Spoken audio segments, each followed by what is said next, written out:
Abra sua Bíblia na carta de Paulo a Tito, capítulo 2. Hoje nós leremos do versículo 11 até o versículo 14. Tito, capítulo 2, do versículo 11 até o versículo 14. Farei a leitura. Peço que os irmãos acompanhem silenciosamente, atentamente, a leitura da palavra do Senhor. Peço que vocês recebam com fé esta que é a palavra do nosso Deus. Tito, capítulo 2, do versículo 11 até o versículo 14. A palavra de Deus diz assim: porque a graça de Deus se manifestou trazendo salvação a todos. Ela nos educa para que, renegadas a impiedade e as paixões mundanas, vivamos neste mundo de forma sensata, justa e piedosa, aguardando a bendita esperança e a manifestação da glória do nosso grande Deus e Salvador, Jesus Cristo. Ele deu a si mesmo por nós, a fim de nos remir de toda iniquidade e purificar para si mesmo um povo exclusivamente seu, dedicado à prática de boas obras. Vamos orar mais uma vez? Senhor, foi a tua palavra que nós acabamos de ler. E o Senhor está presente entre nós nesta manhã. Nós cremos e nós experimentamos tua presença pela fé. Nosso pedido encarecido ao Senhor nesta manhã é: ensina-nos, ó Deus, por meio da tua palavra. Toma o nosso coração em tuas mãos e faze com ele aquilo que apenas o Senhor sabe e pode fazer.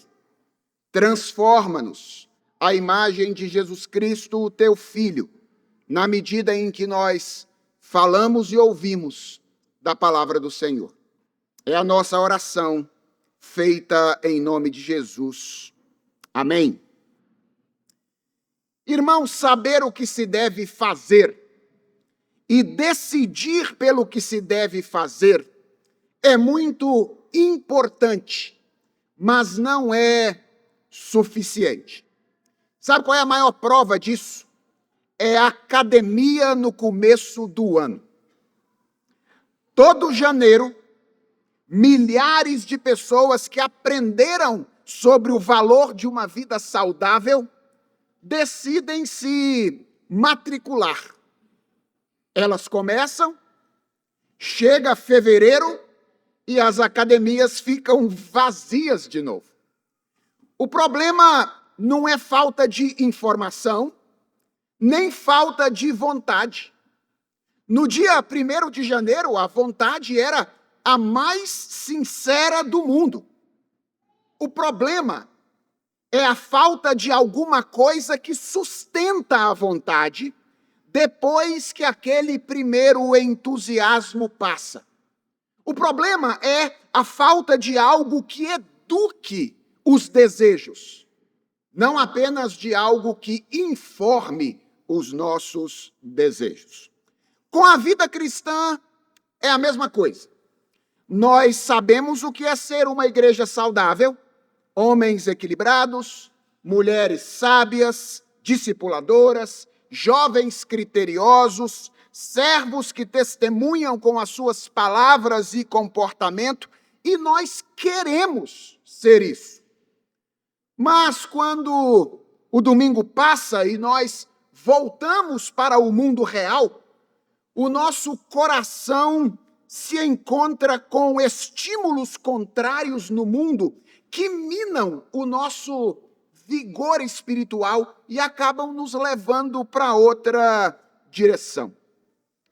A pergunta que fica é: existe alguma coisa capaz de sustentar o nosso conhecimento e a nossa vontade para além das decisões de janeiro? Existe alguma coisa que é capaz de nos manter no caminho, apesar dessa nossa tendência à falta de entusiasmo semana após semana. Hoje nós veremos que, sim, existe. Os versículos que nós vamos analisar hoje começam com um porquê. E isso significa que eles são explicativos. Se você está acompanhando a exposição da carta a Tito, você se lembra que Paulo vinha orientando a Tito quanto àquilo que ele deveria ensinar aos membros da igreja sobre como eles deveriam viver e como eles poderiam contribuir para que a igreja fosse uma igreja saudável. Pois agora Paulo vai explicar com que base ou com que fundamento ou confiado em que Tito deveria dar essas orientações. E o fundamento ou a base é a graça de Deus. Essa, portanto, é a lição da manhã para aqueles que gostam de tomar nota. Hoje nós vamos aprender que uma igreja saudável é uma igreja que vive na dependência da graça de Deus. Uma igreja saudável é uma igreja que vive na dependência da graça de Deus. O que Paulo faz nesta passagem é basicamente descrever a atuação da graça de Deus em nosso favor. E ele faz duas afirmações sobre essa graça que nós vamos analisar de maneira mais detalhada. A primeira afirmação é que a graça de Deus se manifestou trazendo salvação a todos. Isso é o que diz literalmente o apóstolo Paulo no versículo 11. A graça se manifestou trazendo salvação a todos. Há três coisas que eu gostaria que você percebesse nessa afirmação primeira. A primeira coisa é que, no entendimento do apóstolo Paulo, a graça de Deus é graça manifesta. A palavra que Paulo usa aqui significa aparecer, mostrar, trazer à luz. É o verbo de onde vem a palavra epifania, muito conhecida na tradição cristã, relacionada às comemorações do Natal. Para a gente que está muito distante do tempo em que a Bíblia foi escrita, distante do mundo grego, o uso dessa palavra pode não comunicar muita coisa. Mas para os leitores originais do apóstolo Paulo, ela tinha um significado muito especial. Significava que a graça de Deus, ou o favor de Deus, não é uma ideia abstrata. Não é um sentimento vago de benevolência. A graça de Deus é uma realidade concreta que se materializou no tempo e no espaço.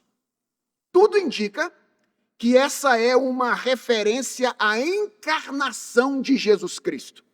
Àquela ocasião em que Deus, o Filho, tomou forma humana para realizar a nossa salvação. A graça de Deus, em primeiro lugar, é graça manifesta. Em segundo lugar, nós aprendemos nessa expressão que a graça manifesta de Deus é graça salvadora. Paulo diz que a graça se manifestou trazendo salvação. E aqui nós temos a finalidade da manifestação da graça de Deus. Quando Deus assumiu forma humana em Jesus Cristo, ele tinha um objetivo.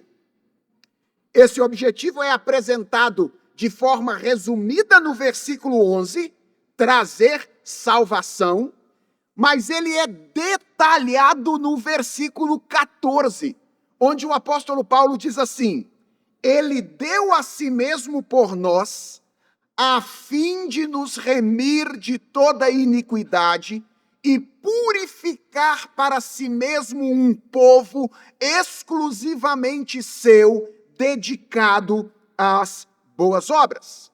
E eu chamo a sua atenção para duas expressões do apóstolo Paulo nesse versículo. Primeiro, nos remir de toda a iniquidade. Esse é o primeiro objetivo, alvo da graça de Deus. Remir é um conceito que está ligado à economia do período do Antigo Testamento, que significa basicamente libertar por meio do pagamento de um preço. Então nós estávamos escravizados pelo pecado, mas a graça manifesta de Deus veio nos comprar e nos libertar do cativeiro ao qual nós estávamos submetidos. E a segunda expressão é a expressão dedicado à prática das boas obras. Remir um povo dedicado à prática das boas obras. Por que essa expressão é importante? Porque você está acostumado a ouvir e a dizer que a salvação é pela graça. A salvação não é pelas obras. Isso não está errado, mas isso não significa que as obras não façam parte real e concreta da nossa salvação. Irmãos, está certo dizer a salvação é pela graça e não pelas obras. Mas isso não pode nos fazer esquecer que, embora as obras não sejam a causa ou o meio da nossa salvação, elas são a finalidade ou o objetivo para o qual Deus nos redimiu. A imagem aqui é muito simples. Nós éramos escravos do pecado, nós estávamos sob a obrigação de obedecer o pecado, nós não tínhamos possibilidade de fazer outra coisa senão nos curvar diante do pecado, mas a graça de Deus se manifestou salvadora. E ela se manifestou com esta finalidade: nos livrar para nos tirar do cativeiro da obediência ao pecado. A graça é graça manifesta, concreta, na história, no tempo e no espaço. A graça é salvadora.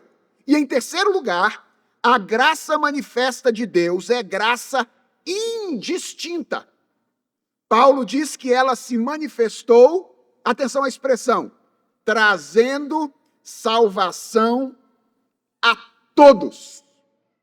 Esse é um dos versículos mais utilizados pelos críticos da doutrina da expiação limitada. Aquela doutrina que diz que Jesus Cristo morreu por um grupo particular dos eleitos de Deus para tentar desacreditar essa doutrina. Eles usam o versículo dizendo, está aí, ó, o texto diz que a graça de Deus se manifestou salvadora a todos. O problema é entender o texto fora do seu contexto.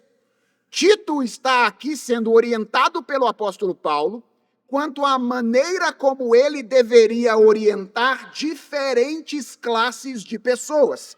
Homens, mulheres, jovens, servos. E é nesse contexto que Paulo diz, com base em que você vai dar essas orientações?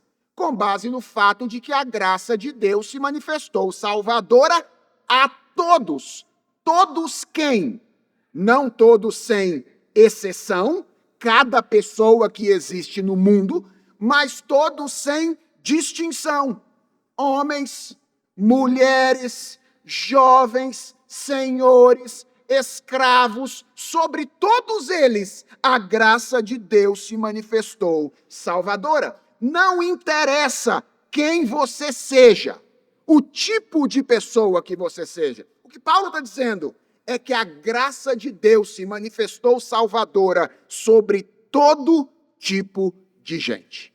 Então Paulo começa a passagem dizendo, Tito, ensine os membros da igreja a serem aquilo que eles devem ser.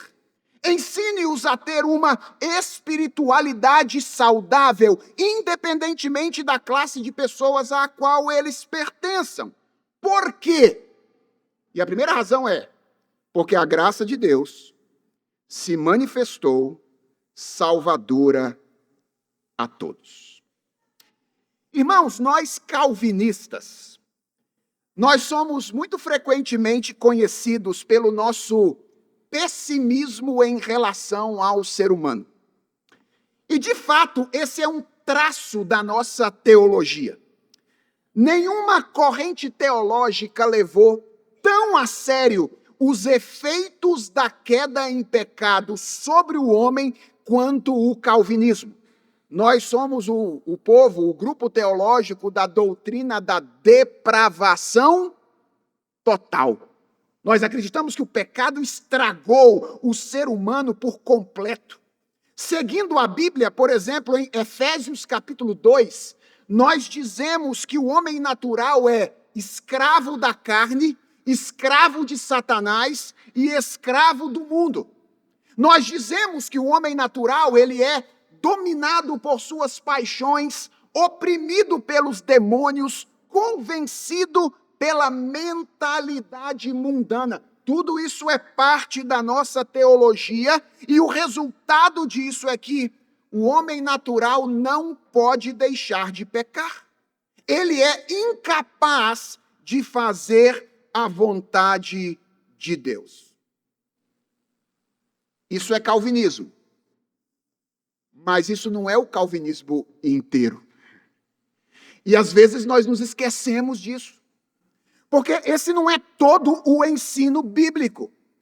Também seguindo a Bíblia, nós dizemos como calvinistas que em Cristo Jesus, Deus transportou os seus eleitos, aqueles por quem Jesus Cristo morreu, do império das trevas, do domínio de Satanás, da carne e do mundo, para o reino do Filho do seu amor.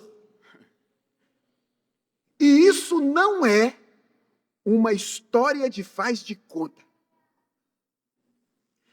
Há 2000 anos atrás, a graça de Deus se manifestou de modo palpável, com a finalidade de tirar da escravidão do pecado um grupo de pessoas. E por isso, como calvinistas que somos, nós também precisamos dizer que o jugo do pecado que pesava sobre nós já não é mais uma realidade. Aquilo que antes nos era impossível, agora se tornou possível por aquilo que Jesus Cristo fez. O que eu estou dizendo é que porque a graça de Deus se manifestou salvadora, cada homem dessa igreja pode viver com equilíbrio e sabedoria. Cada mulher dessa igreja pode vencer a maledicência, ser reverente e discipuladora. Cada jovem dessa igreja pode se tornar um jovem puro, sensato e responsável diante de Deus. Por quê? Porque esse é o plano de Deus. Foi para isso que ele assumiu a nossa carne. Foi para isso que ele morreu e ressuscitou. Para libertar um povo exclusivamente dele, zeloso e de boas obras. Talvez você, ouvindo esta aplicação agora, diga: sim, pastor, isso é verdade. Mas o senhor está se esquecendo do já e ainda não. O senhor está esquecendo disso. O senhor está esquecendo que nós já não somos escravos do pecado, mas nós ainda não estamos completamente livres da influência do pecado. O pecado ainda insiste em habitar o nosso coração. E eu seria obrigado a olhar para você e dizer: é verdade, você tem razão. É isso mesmo que a Bíblia diz a respeito da nossa condição, que o pecado ainda está em nós, embora nós não sejamos mais escravos do pecado. E por isso, às vezes a tentação de fevereiro vem ainda antes de janeiro acabar. Não é isso?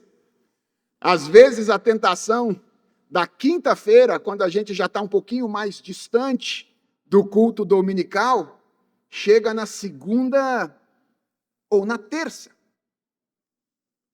Preste atenção no que eu vou dizer agora. Talvez esse seja o núcleo da nossa mensagem nesta manhã. O já, mas ainda não explica por que nós ainda não somos perfeitos.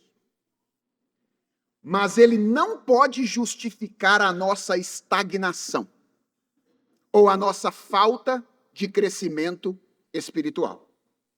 Ele pode explicar por que nós ainda não somos perfeitos, mas ele não pode explicar a nossa falta de crescimento espiritual. Por quê? Porque há outra coisa que o apóstolo Paulo diz a respeito da graça de Deus. É que a graça de Deus é graça pedagógica. O apóstolo Paulo diz que essa graça que se manifestou salvadora a todos os homens, também se manifesta educando-nos. E há duas características ou curiosidades importantes aqui, nessa segunda afirmação que Paulo faz sobre a graça. A primeira é que, ao contrário do verbo anterior que está no passado, esse aqui está no presente. A graça de Deus nos educa. Sabe o que significa, irmãos? Que embora a graça de Deus tenha se manifestado há 2000 anos atrás, quando Jesus Cristo veio e realizou a nossa libertação, os efeitos dessa graça não estão restritos ao passado. Não estão restritos a quando Jesus Cristo veio e não estão restritos ao dia em que você, pela fé, se aproximou de Jesus Cristo. O que Paulo está dizendo sobre a graça é que ela tem um impacto presente, ela tem um impacto contínuo e constante sobre a vida do verdadeiro cristão. Essa é a primeira coisa importante sobre essa segunda afirmação. A segunda curiosidade é que a palavra usada pelo apóstolo Paulo aqui é a palavra paideuo, de onde vem a nossa palavra pedagogo ou pedagogia. E essa palavra tem um sentido muito prático. Ela tem a ver com treinamento. Ela tem a ver com o desenvolvimento de habilidades. Não é isso que acontece na educação? Os educadores que estão aqui não me deixarão mentir. Educação é alguém que tem o domínio de certas habilidades, conduzindo outras pessoas em um processo por meio do qual elas adquirirão agora esta habilidade. Pense, por exemplo, em um professor de música. Ele tem a habilidade de tocar um instrumento. E quando ele educa um estudante, ele ajuda esse estudante na aquisição dessa habilidade que ele possui. Quando o apóstolo Paulo usa essa palavra, o que ele está querendo dizer é que a graça de Deus faz isso conosco. Depois de nos tirar do domínio opressor do pecado, ela também nos purifica. Esse é um outro verbo que o apóstolo Paulo usa aqui. Ela nos toma pela mão e nos conduz em um processo de aprendizado que tem por finalidade produzir em nós 3 habilidades diferentes. Você está entendendo que Paulo está falando sobre salvação? Você estava preso no cativeiro do pecado, Deus foi lá e tirou você de lá. E quando ele tirou você de lá, ele não soltou você e falou assim, vai andar sozinho. Não, ele falou, agora eu vou conduzir você por meio da minha graça em um processo pedagógico, em um processo educacional que vai ajudar você a desenvolver 3 diferentes habilidades. Qual é a primeira? A habilidade de renegar a impiedade e as paixões mundanas. Renegar é um verbo fortíssimo, que traz a ideia de rejeitar, recusar ou abandonar alguma coisa de maneira decidida. A graça de Deus treina a gente para que a gente consiga olhar para as coisas como impiedade e paixões mundanas, atos que agridem a glória de Deus, impiedade, desejos que nos conduzem a cometer esses atos, paixões mundanas, e dizer: eu não quero mais você. A graça de Deus nos habilita a isso, a renegar a impiedade e as paixões mundanas. E eu quero que você perceba um detalhe que eu mencionei aqui, olha só. Impiedade é uma palavra que está mais relacionada às nossas ações, àquilo que nós fazemos. Paixões mundanas é uma expressão que está mais relacionada aos nossos desejos, às nossas motivações. E Paulo está dizendo que a graça de Deus atua em ambas as dimensões. Ela transforma os nossos atos e ela transforma os nossos desejos. Ela produz em nós tanto a habilidade de dizer não às seduções que nos seduzem de fora, quanto aos desejos que nos assediam de dentro. Essa é a primeira coisa que a graça está gerando naqueles que foram verdadeiramente salvos por Jesus. A segunda coisa, segunda habilidade, é a habilidade de viver neste mundo de maneira sensata, justa e piedosa. Veja só, dizer não ao erro é apenas o primeiro passo de uma vida espiritual saudável, certo? Dizer não é apenas o primeiro passo. Santificação não é apenas algo negativo. Santificação não é apenas deixar de fazer algumas coisas. Santificação é passar a fazer outras coisas que você não fazia antes. E olha o que Paulo está dizendo. A graça gera em nós as duas habilidades. A de renegar o erro por um lado e de abraçar um novo estilo de vida por outro. E Paulo adora esse negócio de três coisas, né? De novo, ele diz que esse estilo de vida é marcado por três coisas. Quais são elas? Sensatez, um espírito de autocontrole e sabedoria, justiça nos nossos relacionamentos interpessoais e piedade, uma palavra que parece ter a ver com a nossa relação com Deus.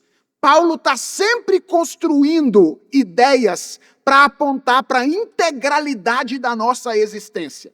Sensatez tem a ver com aquilo que nós somos internamente, sensatos e sábios.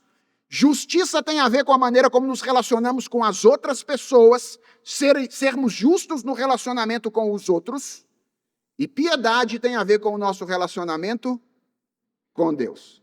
Ou seja, a graça está trabalhando na integralidade da vida, da nossa vida espiritual. Não apenas tirando o nosso gosto daquilo que antes fazíamos, mas que desagrada a Deus, mas abrindo o nosso apetite e nos ensinando a desejar aquilo que promove a nossa verdadeira liberdade. Então, a graça pedagógica gera a habilidade de renegar a impiedade e as paixões. Ela gera a habilidade de nos fazer viver no mundo de maneira sensata, justa e piedosa. E preste bastante atenção nisso. Ela gera finalmente a habilidade de viver aguardando a manifestação futura de Deus. Irmãos, vejam que interessante. O texto começa falando de uma manifestação divina. Uma manifestação passada. A graça de Deus se manifestou no passado. E agora, ao final das declarações que Paulo faz sobre a atuação da graça, ele fala de uma outra manifestação. Não uma manifestação passada, mas uma manifestação futura. E olha que interessante. A primeira é a manifestação da graça, certo? A segunda é a manifestação da glória do nosso grande Deus e Salvador, Jesus Cristo. O que Paulo está dizendo?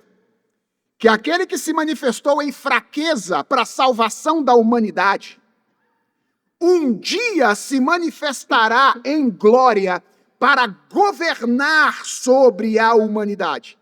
E Paulo está dizendo que além de educar os nossos desejos, a graça educa as nossas expectativas. A graça educa as nossas esperanças, para que nós vivamos nesse mundo aguardando a manifestação da glória de Deus. E eu creio, irmãos, que isso fecha com chave de ouro a descrição que o apóstolo Paulo faz da maneira como a graça de Deus nos educa, apontando para essa integralidade e nos deixando sem desculpas. Porque reparem que as dimensões de existência mencionadas por essa passagem estão relacionadas na nossa vida de obediência. Por que você faz o que faz? Porque deseja fazer. E por que você deseja fazer? Porque você espera alcançar alguma coisa através daquilo que você faz. Os seus atos são um resultado dos seus desejos. E os seus desejos são um resultado das suas expectativas. Um resultado das suas esperanças. Nós fazemos o que amamos. E nós amamos aquilo que nós ansiamos, aquilo que nós aguardamos, aquilo que nós imaginamos que vai nos tornar plenos e verdadeiramente felizes e satisfeitos. Todas as vezes que nós pecamos por tolice. Por imaginar que alguma coisa que não Deus poderá satisfazer a nossa expectativa. E olha o que Paulo está dizendo. A graça de Deus se manifestou pedagógica. Se manifesta educadora. Fazendo o quê? Educando os nossos atos, educando os nossos amores e desejos, educando as nossas esperanças. Irmãos, sim, o pecado ainda habita em nós. Sim, isso significa que nós não podemos ser perfeitos agora, mas isso não significa que nós não devamos crescer e expressar desde já os traços de uma vida espiritual madura. Deixa eu confessar uma coisa para vocês. Eu percebo que às vezes no nosso calvinismo confuso e desequilibrado, o popular, nós confundimos a nossa condição presente com a condição do homem natural, aquela que era a nossa condição antes de nos encontrarmos com o Senhor Jesus Cristo. Irmãos, nós precisamos tomar cuidado com isso. O nosso estado hoje não é mais o estado do homem natural. O apóstolo Paulo, escrevendo em outra de suas cartas, disse: se alguém está em Cristo, ele é nova criação. As coisas antigas passaram, e tudo se fez novo. Os efeitos pedagógicos da graça estão presentes em sua vida. E eu quero que você saiba, nesta manhã, você pode vencer o pecado. Não por quem você é em si mesmo, mas por aquilo que a graça de Deus está fazendo em você. Você pode dizer não à imoralidade sexual, à inveja, à ira, à mentira, à maledicência, à ganância, à tolice, à amargura. você pode fazer isso pela graça de Deus e pode se tornar um exemplo de sobriedade em um mundo desordenado. Um exemplo de justiça em meio de uma sociedade corrupta. Um exemplo de piedade no contexto de uma cultura indiferente a Deus.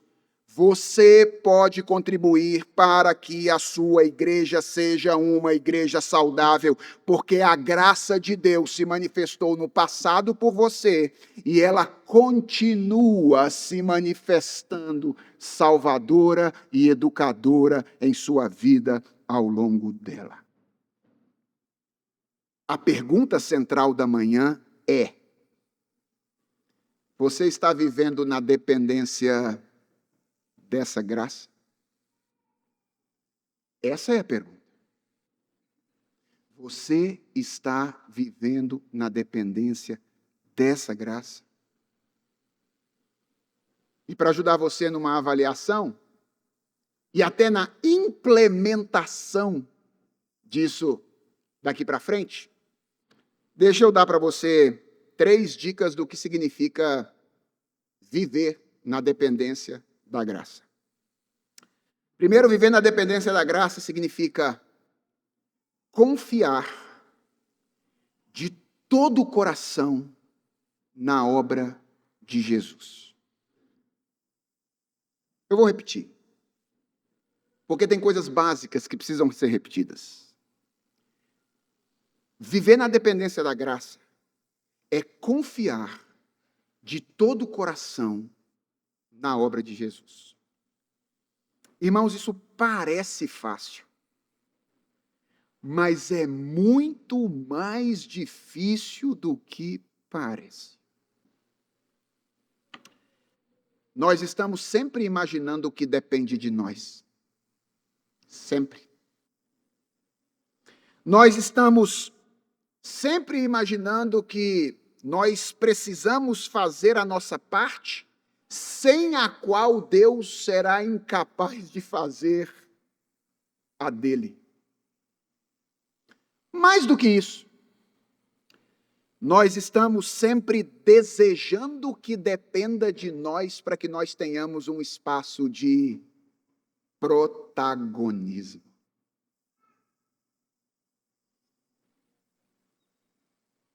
Mas não é isso que a Bíblia diz sobre a nossa santificação.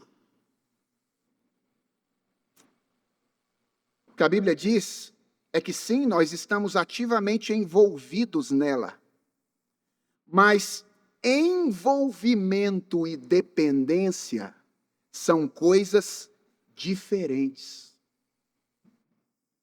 Veja, envolve os nossos atos, envolve a nossa vontade, mas a Bíblia diz que é Ele quem efetua em nós tanto o querer quanto o realizar, segundo a sua boa vontade. Então, viver na dependência da graça, e esse é o chamado de Deus para você nessa manhã, é confiar em Jesus. Meu irmão, deixe-me dizer uma coisa a você com todo carinho: desista de você mesmo. Desista de achar que Deus vai fazer por você, porque você fez alguma coisa por Ele. Só estenda as mãos vazias para receber aquilo que Ele graciosamente tem para te entregar. Confie em Jesus, na obra de Jesus, naquilo que Ele prometeu fazer por você. É assim que a gente depende da graça. Segundo, aproveita as oportunidades. Cada circunstância da nossa vida, mesmo aquelas mais desconfortáveis, são aulas particulares da graça pedagógica de Deus. Sabe aquela reunião de trabalho em que você é contrariado sem motivo? Sabe? É a oportunidade de exercitar o dizer não à ira. Sabe aquela conversa difícil com seu cônjuge durante a semana?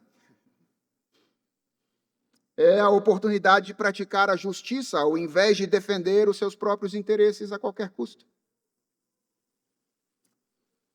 Sabe a rotina cansativa de terça a sexta, quando o domingo ainda parece longe demais? É a oportunidade de demonstrar o quanto importa a você o cultivo da piedade, mesmo quando ninguém está te vendo, olhando. Deus, em sua graça, está usando cada acontecimento da sua vida para educar você. Se você é filho de Deus, não existe acontecimento da sua vida que não seja uma lição da escola da graça. A pergunta é: você está aprendendo? Ou você está endurecendo o seu coração porque você acha que as lições da escola de Deus são mais do que você precisava? Não precisava disso, né, Deus? Não precisava disso. Eu podia aprender de outro jeito. Por que comigo desse jeito?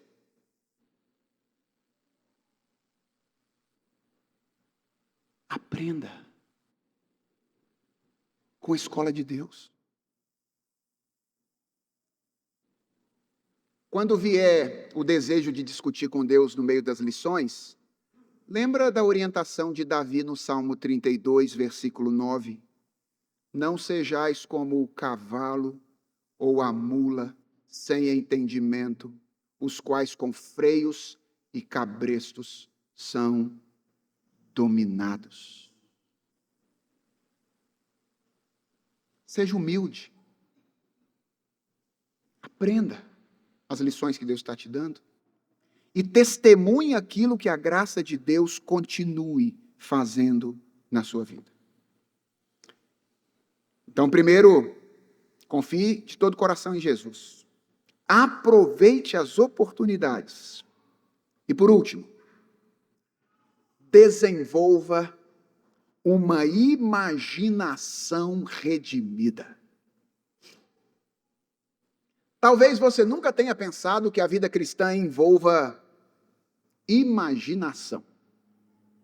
A gente acha que envolve razão, entendimento, lógica, mas raramente a gente pensa na vida cristã como algo envolvendo a nossa imaginação. Mas desenvolva uma imaginação redimida, porque a imaginação importa. Sabe por que a imaginação importa? Porque a imagem que você faz do futuro impacta a maneira como você vive no presente. Sabe qual é a prova disso? Você come do mesmo jeito quando está esperando o resultado de um exame que pode mudar a sua vida de uma vez por todas? Quando você está esperando o resultado de um exame, e a sua imaginação começa a prever os cenários. E você diz, e se eu tiver com essa doença? Você come e vive exatamente do mesmo jeito até que os resultados dos exames cheguem? Claro que não. Por quê? Porque a imagem que você faz do futuro determina, de alguma maneira, o seu presente. Na vida cristã é a mesma coisa. Os seus atos mudam. Preste atenção. Quando ao invés de reagir ao que você, seu cônjuge, seu filho, seus irmãos e sua igreja são hoje, você reage àquilo que todas essas coisas vão ser um dia. Quando a glória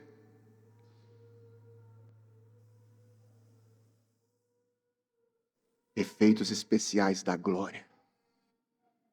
Quando a glória de Deus se manifestar nesse mundo.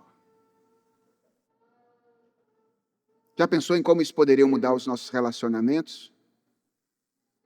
Se ao invés de eu me relacionar apenas com o meu cônjuge de hoje, eu olhasse para ele na perspectiva não daquilo que ele é agora, mas daquilo que Jesus Cristo prometeu que ele será um dia. Já pensou como isso mudaria a visão da nossa igreja? Se ao invés de nós olhássemos para ela não da perspectiva daquilo que ela é agora, mas da perspectiva daquilo que Deus prometeu que ela será um dia. E atenção, isso não é ilusão. Isso é esperança. Sabe por que não é ilusão, mas é esperança? Porque ao contrário de nós que prometemos mudar hoje, mas fraquejamos amanhã, Jesus nunca falhou em cumprir aquilo que ele prometeu. Ele disse que nos remiria e nos remiu. Ele disse que nos purificaria e está nos purificando. Ele disse que voltaria. E ele um dia voltará. Irmãos, existe algo capaz de sustentar o nosso conhecimento e vontade para além das decisões de janeiro? Na vida espiritual? A resposta do apóstolo Paulo é: existe. A graça pedagógica de Deus, que educa os nossos atos, os nossos desejos e as nossas esperanças. Vamos orar? Senhor nosso Deus e Pai, nós te agradecemos porque a tua graça não é uma ideia abstrata, mas uma realidade concreta que se manifestou na pessoa de Jesus Cristo, teu Filho. Obrigado por nos remir da escravidão do pecado. E obrigado por nos purificar como povo teu, dedicado às boas obras.